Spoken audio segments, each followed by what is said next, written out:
Hello, Movie Crusaders, and welcome to our latest episode. My name's Sean Wasserkrug, and today I'm going to be reviewing the latest Godzilla film to hit theaters, Godzilla Minus One. Now, for many people who don't know, I'm a huge Godzilla fan.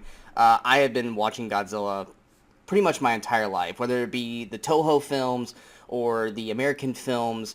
I've always enjoyed Godzilla, whether it's super campy and really bad to even the current ones today, which are very more big budget spectacles and, super special effects and all this kind of stuff. Now, over the years, though, I think with most people, the biggest draw for Godzilla is Godzilla. You want to see Godzilla destroy Tokyo or wherever he's at in certain movies, and in other cases, when there's other monsters, you want to see Godzilla fight other monsters. And the one thing you really don't give a flying shit about when watching these movies is the human characters. If anything, they're the things that make you hate Godzilla movies because you just want more Godzilla on your screen. And when the human characters are on, their stories aren't that strong, that performances aren't that great, even the most recent ones. And you're just kind of checking your watch, wondering how much longer it is until we get more Godzilla on screen. Well, with Godzilla Minus One, Toho is back doing their version of it. This is not interacting with the MonsterVerse that's currently going on, where, Monarch currently on Apple TV and Godzilla X Kong, which is going to be coming out next year. This is completely separate. This is just Godzilla, OG Godzilla Toho style, with all Japanese cast and everything like that. So no correlation or connection to the previous Godzilla films that have come out in the last 10 years. But this one is basically... You could chalk it up to two things. You can chalk it up to a prequel to the original Godzilla or a reimagining of the OG Godzilla. Because the OG Godzilla took place in the 1950s. This one is taking place right at the end of World War II in the 1940s. So you can kind of look at it either one way or another. But basically the general plot of this film is post-war Japan is at its lowest point when a new crisis emerges in the form of a giant monster baptized in the horrific power of the atomic bomb. Like I said, this is taking place right at the end of World War II, so Japan is in crumbles and they're in despair. Their government is broken. Their military is just obliterized by the events of World War II. And we're following the main character, which is... and I'm going to preface this from the beginning. My Japanese names are decent, not strong. So if I butcher anyone here, I strongly, strongly apologize. And for better case of purposes, I'm going to say the character names because I've heard them on screen, and I have not heard the actor and actress's names on screen. So I'm just going to go by their character names. But we're following Koichi Shikishima, which is a kamikaze pilot. And he basically lands on Odo Island, or Udo Island, and the main thing he's going through is that he doesn't want to die. He doesn't want to kamikaze into a ship, so he's kind of deserting his mission in a case. And so he lands on an island where a bunch of mechanics are basically saying, hey, something's wrong with my plane, you guys need to fix it or I can't do my mission. In the span of that, Godzilla shows up. But this is not the Godzilla that we know yet. This is a smaller version of Godzilla. A Godzilla that probably hasn't been affected by the atomic bomb stuff yet. And stuff happens. This is all in the first, 10 minutes of the movie, so I'm not spoiling anything too crazy. But Koichi basically survives, goes back home. The world as he knows it, completely different, completely over. He's got no friends, no family left. People know he was a kamikaze pilot, so him coming home and people seeing that he's still alive shows that he's a deserter, shows that he didn't follow through on his mission and that he let everyone down. So he has this survivor's guilt plus this overwhelming guilt of the war is not over for him and that, people are dead because of him and all this kind of stuff. And that Godzilla is kind of like this overwhelming devil on his shoulders. Godzilla's doing things because I didn't follow through on my mission. And the actor who plays Koichi is amazing in this movie. He carries this weight on his shoulders throughout the film. And this movie does one thing that 99% of all Godzilla films fail to do. Even the most recent film. I think the only film that I can recall that actually does a decent job of conveying the human characters is 2014's Godzilla, which I actually liked and a lot of people didn't, but I actually enjoyed that one. You actually give a shit about these human characters. Their characters and their story arcs and their motivations and everything is on par, if not better, than Godzilla in this movie. When we get Godzilla, it is amazing, and I will touch on that. But this is the first movie in any Godzilla film where I wasn't going, okay, when we get more Godzilla, when's Godzilla coming back on screen? I was fully enthralled with the characters of this film and their story and their motives and their interactions with one another, to the point when Godzilla showed up, it was just an added special treat to an already fantastically well done story with all these characters that never did I go, oh man, God, I'm getting so bored, where is it? I was fully invested in the characters on this film. You got, like I said, you got Kochi, who is the kamikaze pilot. He meets this woman, Noriko. She's got a special attachment to her, and they basically kind of run into each other, and their story develops from there, and I think that's a really well done story. One thing that I really loved about this movie, and it got me so much more invested to a certain point of it, is that you took Godzilla, which is a character that I love profusely, and then you combined it with one of my favorite movies of all time, and which is Jaws. There's literally a sequence in the middle of this film that is a Jaws movie, but Godzilla, and I never knew I wanted it or needed that in my life until I saw it. And I was watching this with my girlfriend, and I always say, you know, when I'm fully enthralled in a movie, when I'm sitting in my chair and I immediately sit up like this, and then I stay like this for most of the film. And pretty much after the first 20 minutes, which they're building up story, I am like this the whole rest of the way. This movie does such an amazing job in setting up these characters, and why I brought up the whole Jaws thing, other than it's a phenomenal piece of the film and probably one of my favorite moments in the movie this year, is we got these other characters. We've got Yoji, who's a captain. You got Mr. Noda, who's this like doctor guy who I loved this guy. If I think this guy, first off, his hair is amazing, but I've loved this guy's performance in this movie. I was so happy whenever he was on screen, because he basically plays like the brains of the film, the one who's actually trying to actually find a way to defeat Godzilla. Because that's another problem with this is in this film, is that Godzilla is this unnatural force, and because of the events of World War II, there is no military support.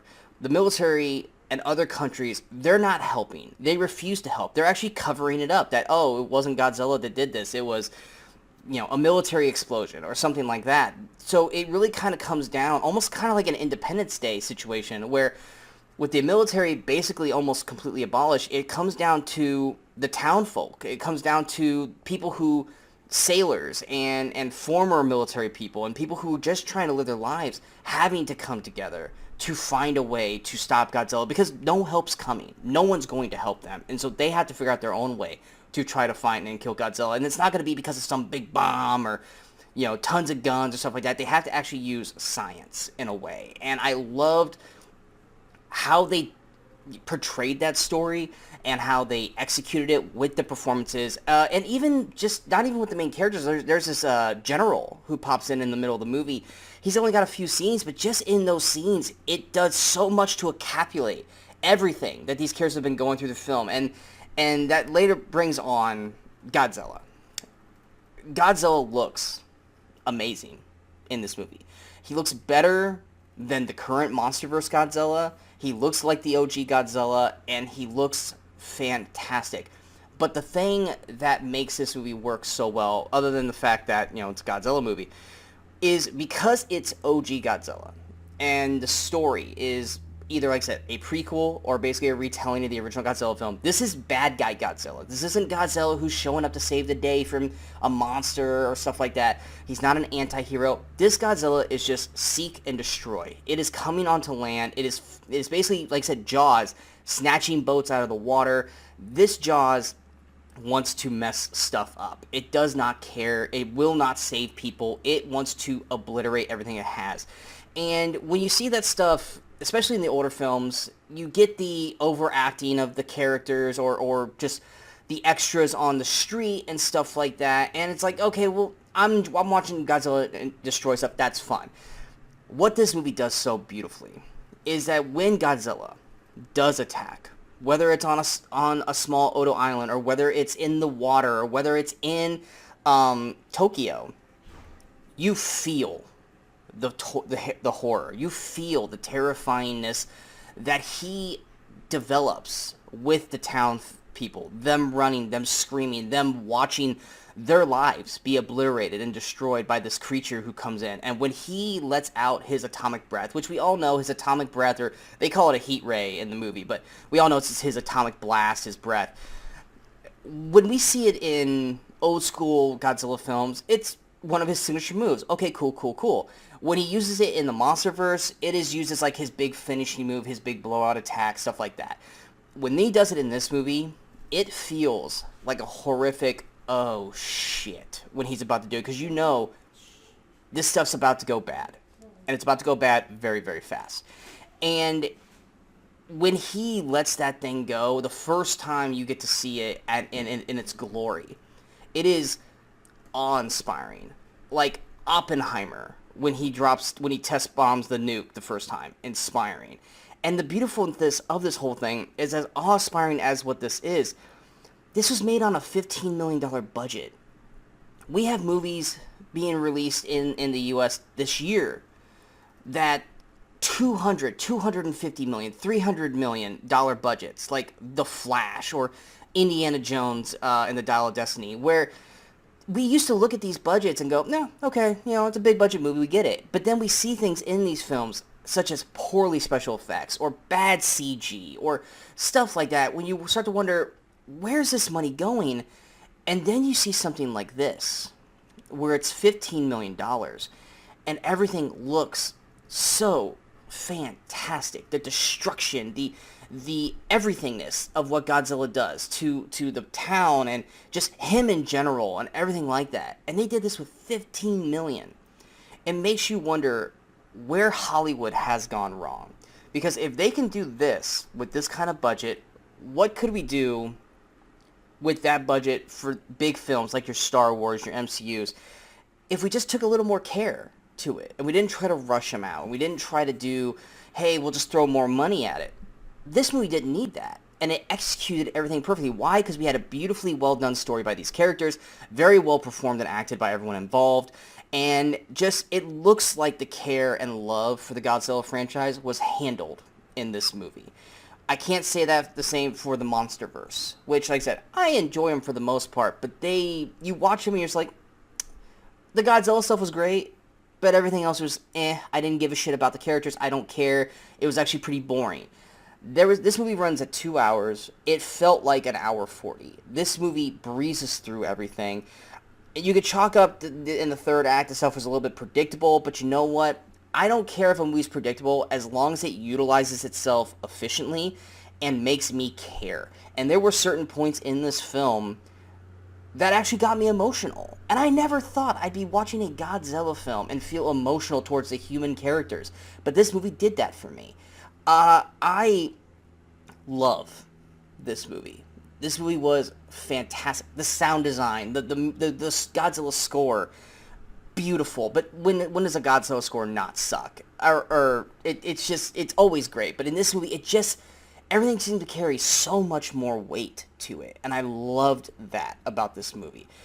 This is easily, hands down, my favorite Godzilla film that has ever come out. I can't wait to watch this again. I wish I had an IMAX around me so I could see this in IMAX in all of its glory, because this movie deserves to be seen in IMAX if you have an IMAX theater near you. This is a must-watch for any Godzilla fan. And honestly, for anyone who wants to watch a really, really good foreign film this year.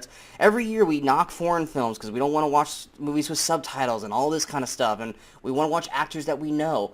This movie did a phenomenal job. This is the same situation with RRR last year, Parasite a couple years ago, Train to Busan with zombie movies. Brian and I always talk about The Night Comes for Us with martial arts films. These foreign films need more appreciation and need more recognition. And Godzilla Minus One deserves to have people in masses go out and check this and show the Monsterverse, which, like I said, I like it, but this shows how a Godzilla movie should be done. And the director, pull up his name here, Takashi Yamazaki, he wrote and directed this.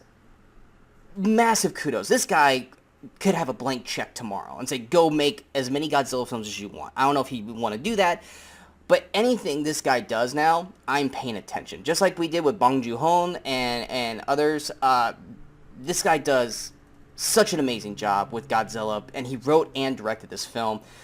Highest marks for Godzilla Minus One. Was blown away. I was not expecting... I expected to like it. I did not expect to love it as much as I did.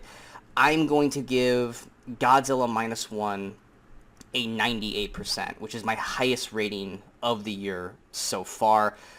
Never would I say that my number one rated film of the year is Godzilla Minus One, but I literally could not... I mean, you could find little nitpicks here and there, but at that point, they're just nitpicks. You're trying to find a problem with this film.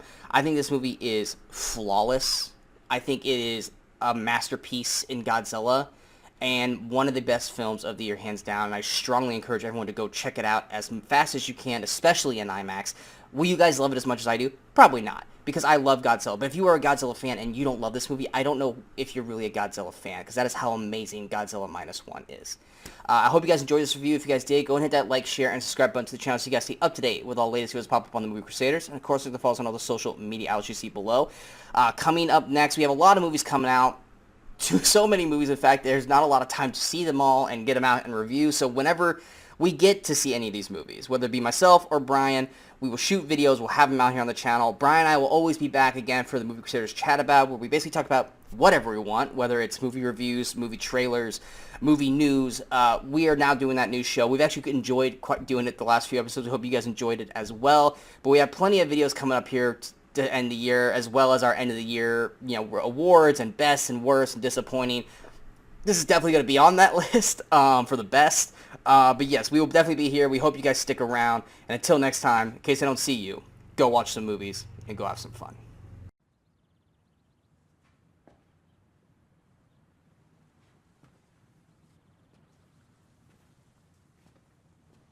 You're still here. It's over. Go home.